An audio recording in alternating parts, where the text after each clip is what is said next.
ನಮಸ್ಕಾರ ಎಲ್ಲರಿಗೂ welcome to my channel. ಇವತ್ತು ಮ್ಯಾಂಗೋ ಸೀಸನ್ ಅಲ್ವಾ ಇದಕ್ಕೆ, ಹಾಗಾಗಿ ನಾನು ಮ್ಯಾಂಗೋ ಸೀಸನ್ ಅಲ್ಲಿ ಮ್ಯಾಂಗೋ ಹೋಳಿಗೆ ಮಾಡಿಲ್ಲ ಅಂದ್ರೆ ಹೆಂಗೆ, ಇಷ್ಟು ಸಾಫ್ಟ್ ಆಗಿ ಬಂದಿದೆ ನೋಡಿ. ಮ್ಯಾಂಗೋ ಸೀಸನ್ ಅಲ್ಲಿ ಮಾಡ್ಕೊಂಡು ತಿನ್ಬಿಡ್ಬೇಕು ಮ್ಯಾಂಗೋ ಐಟಮ್ಸ್. ಬಾಣ್ಲಿನ ಬಿಸಿ ಮಾಡಕ್ಕಿಟ್ಟು ರವೆ ಹಾಕೊಬೇಕು. ಸಣ್ಣ ರವೆ ತಗೊಂಡಿದ್ದೀನಿ ನಾನಿಲ್ಲಿ, ಕ್ಲೀನ್ ಆಗಿ ಹುರ್ಕೊಬೇಕು. ಅದಾದ್ಮೇಲೆ ಮ್ಯಾಂಗೋ 4 ತಗೊಂಡಿದ್ದೀನಿ, ಕ್ಲೀನ್ ಆಗಿ ತೊಳೆದು ತುರಿಯೋಣ ಅಂತ ನೋಡ್ದೆ, ತುರಿಯೋದಕ್ಕೆ ಆಗ್ಲಿಲ್ಲ ನನ್ನ ಕೈಯಲ್ಲಿ. ಹಾಗಾಗಿ ಕಟ್ ಮಾಡಿಬಿಟ್ಟು ಸ್ಪೂನ್ ಅಲ್ಲೇ ತೆಗಿತಾ ಇದ್ದೀನಿ.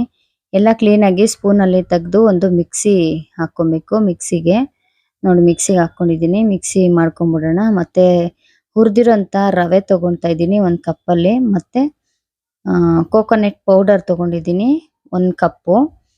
ಮತ್ತೆ ನೋಡಿ ಮಿಕ್ಸಿಗೆ ಹಾಕೊಂಡಿದ್ದೀನಿ. ಕೋಕೋನಟ್ ಪೌಡರು ಎಷ್ಟು ತಗೊಂಡಿದ್ದೀನೋ 1 ಕಪ್ಪಲ್ಲಿ, ಅದೇ ಕಪ್ಪಲ್ಲಿನೇ ಸಕ್ಕರೆನೂ ಅಷ್ಟೇ 1 ಕಪ್ ತಗೊಂಡಿದ್ದೀನಿ.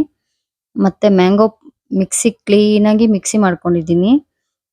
ಓಟೆದೆಲ್ಲಾನು ಬೇಡ, ಓಟೆ ಬಿಟ್ಟು. ಮತ್ತೆ ಕಸ್ಟರ್ಡ್ ಪೌಡರ್ 1 ಸ್ಪೂನ್ ತಗೊಂತಾ ಇದ್ದೀನಿ ನಾನಿಲ್ಲಿ. ನಿಮ್ಗೆ ಬೇಡ ಅಂದ್ರೆ ಸ್ಕಿಪ್ ಮಾಡ್ಬೋದು, ಇಲ್ಲಿ ಚೆನ್ನಾಗಿ ಕಾಣುತ್ತೆ ಮತ್ತೆ ಟೇಸ್ಟು ಸ್ವಲ್ಪ ಚೆನ್ನಾಗಿರುತ್ತೆ ಅಂದ್ಬಿಟ್ಟು ನಾನು ಕಸ್ಟರ್ಡ್ ಪೌಡರ್ ಹಾಕೊಂಡಿದ್ದೀನಿ. ಬೇಡ ಅಂದ್ರೆ ನೀವು ಸ್ಕಿಪ್ ಮಾಡ್ಕೊಳ್ಳಿ. ಕ್ಲೀನ್ ಆಗಿ ಏನೇನು ಹಾಕೊಂಡಿದ್ದೀವಿ, ರವೆ, ಕಸ್ಟರ್ಡ್ ಪೌಡರು, ಮ್ಯಾಂಗೋ ಮತ್ತೆ ಸಕ್ಕರೆ ಎಲ್ಲನೂ ಕ್ಲೀನ್ ಆಗಿ ಮಿಕ್ಸ್ ಮಾಡ್ಕೊಬೇಕು. ಮಿಕ್ಸ್ ಮಾಡಿ ಏನಿಲ್ಲ ಅಂದ್ರೆ ಒಂದು 20 ನಿಮಿಷ ಬಿಡ್ಬೇಕು ಅದು. ಯಾಕಂದ್ರೆ ರವೆ ಎಲ್ಲಾನು, ಸಕ್ಕರೆ, ರವೆ ಮತ್ತೆ ಈ ಮ್ಯಾಂಗೋ ಮಿಕ್ಸ್ ಮಾಡಿರೋದು ಎಲ್ಲಾನು ಕ್ಲೀನ್ ಆಗಿ ಇದಾಗ್ಬೇಕಲ್ವಾ. ಇಲ್ಲ ಅಂದ್ರೆ ರವೆ ಒಂಥರ ಬಾಯಿಗೆ ಸಿಗೋ ತರ ಇರುತ್ತೆ. ಕ್ಲೀನ್ ಆಗಿ ಅದು ಊರ್ಬೇಕು, ಬಾಯಿಗೆ ಅಂಟದೇ ಇರೋ ತರ ಕ್ಲೀನ್ ಆಗಿ ಹಾಕ್ಬಿಡ್ಬೇಕು. ಆ ತರ ನೋಡಿ, ತರ ಕ್ಲೀನ್ ಆಗಿ ಮಿಕ್ಸ್ ಮಾಡ್ಕೊಬೇಕು. ಕ್ಲೀನ್ ಆಗಿ ಮಿಕ್ಸ್ ಮಾಡಿ ಇಟ್ರೆ ಚೆನ್ನಾಗಿರುತ್ತೆ. ಮತ್ತೆ ನಾವಿಲ್ಲಿ ಹಸಿಟ್ಟು ಕಲ್ಸ್ಕೊಳ್ಳೋಣ. ಮೈದಾ 1 ಕಪ್ಪು. ಇದಕ್ಕೆ ಎಣ್ಣೆನೂ ಹಾಕೊಬೇಕು, ಎಣ್ಣೆ ಹಾಕೊಬೇಕು. ಒಂದ್ ಸ್ವಲ್ಪ ಜಾಸ್ತಿನೇ ಎಣ್ಣೆ ಹಾಕೊಬೇಕು. ಮಾಮೂಲಿ ಹೋಳಿಗೆ ಕಳಿಸ್ತೀವಲ್ಲ ಆ ತರನೇ, ಹೋಳಿಗೆ ಕಲ್ಸೋ ತರನೇ ಸೇಮ್ ಕಲ್ಸ್ಕೊಬೇಕು. ಆದ್ರೆ ನಾವು ಹೋಳಿಗೆಗೆ ಯೆಲ್ಲೋ ಪೌಡರ್ ಹಾಕೋತೀವಿ, ಅರಿಶಿನ. ಆದ್ರೆ ಇಲ್ಲಿ ಅರಿಶಿನ ಏನು ಹಾಕೋದ್ ಬೇಡ, ಹಾಗೆ ಮಾಡ್ಕೊಬೇಕು. ನೀರ್ ಸ್ವಲ್ಪ ಹಾಕೊಂಡು, ಎಣ್ಣೆ ಸ್ವಲ್ಪ ಹಾಕೊಂಡು ಕ್ಲೀನ್ ಆಗಿ ಹೋಳಿಗೆಗೆ ಯಾವ ತರ ಕಲಿಸ್ತೀವೋ ಅದೇ ತರ ಸೇಮ್ ಪ್ಯಾಟರ್ನ್ ಅಲ್ಲಿ ಕಲ್ಸ್ಕೊಬೇಕು. ಮೈದಾ ಹಸಿಟ್ಟು ಕ್ಲೀನ್ ಆಗಿ ನಾದ್ಬೇಕು. ಅದನ್ನ ಕ್ಲೀನ್ ಆಗಿ ನಾರ್ ತರ ಕ್ಲೀನ್ ಆಗಿ ನಾದಿದ್ರೆ ಚೆನ್ನಾಗ್ ಬರುತ್ತೆ ಹೋಳಿಗೆ. ಇಲ್ಲ ಅಂದ್ರೆ ಕಿತ್ರೆ ಹಂಗಂಗೆ ಬಂದ್ಬಿಡುತ್ತೆ. ನೋಡಿ, ನೀರ್ ಹಾಕೊಂಡು ಕ್ಲೀನ್ ಆಗಿ ಮಿಕ್ಸ್ ಮಾಡ್ಕೊಬೇಕು. ಸ್ವಲ್ಪ ಪೇಶನ್ಸ್ ಇಂದ ಕಲ್ಸ್ಬೇಕು. ಕೆಲವ್ರಿಗೆಲ್ಲಾನು ಪೇಶನ್ಸೇ ಇರೋದಿಲ್ಲ, ಮಿಷಿನ್ ಅಲ್ಲಿ ಹಾಕ್ತಾರೆ.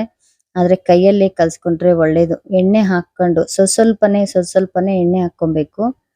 ಒಂದೇ ಸರಿ ಹಾಕೊಂಡ್ರೆ ಗೊತ್ತಾಗೋದಿಲ್ಲ, ಅದಕ್ಕೆ ಸ್ವಲ್ಪನೇ ಹಾಕೊಂಡು ನೀಟಾಗಿ ಮಿಕ್ಸ್ ಮಾಡ್ಬೇಕು. ನೋಡಿ ಈ ತರ, ನೋಡ್ರಿ ಆಯ್ತು. ಈ ತರ ನೀಟಾಗಿ ನಾದ್ಬೇಕು. ಒಳಗಡೆನೆ, ಬಟ್ಲು ಒಳಗಡೆನೆ ಕ್ಲೀನ್ ಆಗಿ ನಾದ್ಬೇಕು. ಕ್ಲೀನ್ ಆಗಿ ಫೋರ್ಸ್ ಆಗಿ, ಏನಿಲ್ಲ ಅಂದ್ರೆ ಒಂದ್ 5 ನಿಮಿಷ ಚೆನ್ನಾಗಿ ನಾದಿದ್ರೆ ಹೋಳಿಗೆ ಮಾತ್ರ ಸೂಪರ್ ಆಗಿ ಬರುತ್ತೆ. ಮತ್ತೆ ನೋಡಿ, ಇಲ್ಲಿ 20 ಮಿನಿಟ್ಸ್ ಆಯ್ತು. ಕ್ಲೀನ್ ಆಗಿ ಇದನ್ನೆಲ್ಲ ಉಂಡೆ ಕಟ್ಕೊಂಡ್ಬಿಡ್ಬೇಕು ಫಸ್ಟೇನೆ.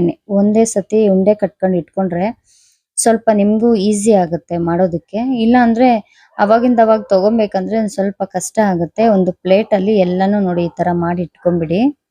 ಅದಾದ್ಮೇಲೆ ನೋಡಿ, ಹೋಳಿಗೆದು ಹೂರ್ಣ ಚೆನ್ನಾಗಿ ಆಗಿದೆ ಅಲ್ವಾ. ಕಣ್ಕ ರೆಡಿ ಮಾಡಿ ಇಟ್ಕೊಂಡಿದ್ದೀವಿ. ಇವಾಗ ನೋಡಿ, ಮೈದಾ ಹಿಟ್ಟು ಕ್ಲೀನ್ ಆಗಿ ನೋಡಿ ಈ ತರ ನಾರ್ ತರ ಬರ್ಬೇಕು. ನೋಡಿ ಕ್ಲೀನ್ ಆಗಿ ಇದು ಕೂಡ 20 ನಿಮಿಷ ಕ್ಲೀನ್ ಆಗಿ ನಾದಿ ಇಟ್ಟ ಮೇಲೆ 20 ನಿಮಿಷ ಬಿಡ್ಬೇಕು ಎಣ್ಣೆನಲ್ಲಿ. ನೋಡಿ, ಅವಾಗ ಕೈಗೆ ಮೆತ್ತಲ್ಲ ಕ್ಲೀನ್ ಆಗಿ ಬರುತ್ತೆ. ಈ ತರ ತಗೊಂಡು ತಟ್ಟಬೇಕು. ನೀವು ಎಣ್ಣೆ ಪ್ಯಾಕೆಟ್ ಬೇಕಾದ್ರೆ ತಗೊಳ್ಳಿ, ಇಲ್ಲ ಅಂದ್ರೆ ಮಾಮೂಲಿ ಬೇರೆ ಪೇಪರ್ಗಳೆಲ್ಲ ಬರುತ್ತಲ್ವಾ, ಯಾವ್ದು ಬೇಕಾದ್ರೂ ಯೂಸ್ ಮಾಡ್ಬೋದು. ನಾನಿಲ್ಲಿ ಎಣ್ಣೆ ಪೇಪರ್ ಯೂಸ್ ಮಾಡ್ತಾ ಇದ್ದೀನಿ. ಬಟರ್ ಪೇಪರ್ ಎಲ್ಲ ಬರುತ್ತೆ, ನಾನು ಅದು ಯೂಸ್ ಮಾಡಿಲ್ಲ. ರೊಟ್ಟಿ ತಟ್ಟೋದಕ್ಕೆ ಮಾತ್ರ ಇದು ಚೆನ್ನಾಗಿರುತ್ತೆ ನಿಜವಾಗ್ಲೂ. ಬಟರ್ ಪೇಪರ್ ಅಲ್ಲೂ ಯೂಸ್ ಮಾಡಿದ್ದೀನಿ ನಾನು, ಆದ್ರೆ ಇದರಲ್ಲಿ ಸ್ವಲ್ಪ ಕಂಫರ್ಟ್ ನನಗೆ, ಹಾಗಾಗಿ ನಾನು ಇದರಲ್ಲಿ ಎಣ್ಣೆ ಪೇಪರ್ ಅಲ್ಲಿ ಮಾಡ್ತಾ ಇದ್ದೀನಿ. ನೋಡಿ ಈ ತರ ಕ್ಲೀನ್ ಆಗಿ ಸೇಮ್ ಹೋಳಿಗೆ ರೀತಿನಲ್ಲೇ ಅಷ್ಟೇ. ಇನ್ನೇನು ಬೇಳೆ ಹಾಕ್ತಿವಿ, ಬೇಳೆ ಬದಲು ನಾವಿಲ್ಲಿ ಮ್ಯಾಂಗೋ ಹಾಕೊಂಡಿದ್ದೀವಿ ಅಷ್ಟೇನೆ, ಇನ್ನೇನು ಡಿಫ್ರೆನ್ಸ್ ಇಲ್ಲ. ಜಾಸ್ತಿ ಕಷ್ಟ ಕೂಡ ಇಲ್ಲ. ಕ್ಲೀನ್ ಆಗಿ ಹೆಂಚು ಬಿಸಿ ಮಾಡ್ಕೊಂಡು 2 ಸೈಡುನು ಕ್ಲೀನ್ ಆಗಿ ಬೇಯಿಸ್ಬೇಕು ತವಾ ಮೇಲೆ. ಮತ್ತೆ ಎಣ್ಣೆ ಹಾಕೊಬೇಕು. ಎಣ್ಣೆ ಹಾಕೊಂಡ್ರೆ ಸಾಫ್ಟ್ ಆಗಿ ಬರುತ್ತೆ. ನೋಡಿ ಈ ತರ ಎಲ್ಲ ರೆಡಿ ಆಯ್ತು. ಟೇಸ್ಟ್ ಮಾಡಿ ಯಾವ ತರ ಇದೆ ಅಂತ ಕಮೆಂಟ್ ಮಾಡೋದನ್ನ ಮರಿಬೇಡಿ. Thank you so much video ನೋಡಿದಕ್ಕೆ. ಎಷ್ಟು ಸಾಫ್ಟ್ ಆಗಿದೆ ಅಲ್ವಾ? ಕಮೆಂಟ್ ಮಾಡೋದನ್ನ ಮರಿಬೇಡಿ. Thank you so much video ನೋಡಕ್ಕೆ. ಸಬ್ಸ್ಕ್ರೈಬ್ ಕೂಡ ಮಾಡಿ.